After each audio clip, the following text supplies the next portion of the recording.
Dhaka board 2023 গণং কোশ্চেনটা দৃশ্যকল্প 1 এর P এর দোলনকাল নির্ণয় করো। গহ দৃশ্যকল্প 2 এর চিত্র এ ও বি এর পর্যায়কালের তুলনা করো। পি সুতার দৈর্ঘ্য এল এত। এবার এটাকে 100 দ্বারা ভাগ করতে হবে। অভিকর্ষ ত্বরণ জি এর মান 9.8 metre per second inverse two পর্যায়কালটি বের করতে হবে। তাহলে আমরা জানি T equal to 2 pi root over L by g. এবার মানগুলো বসিয়ে দেব।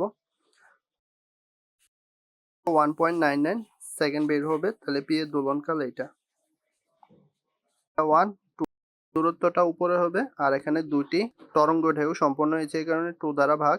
এর ক্ষেত্রে সেম টোটাল দূরত্ব উপরে আর এখানে একটি তরঙ্গ ঢেউ সম্পন্ন হয়েছে এই কারণে 1 দ্বারা ভাগ। 1/t2 বের করতে হবে।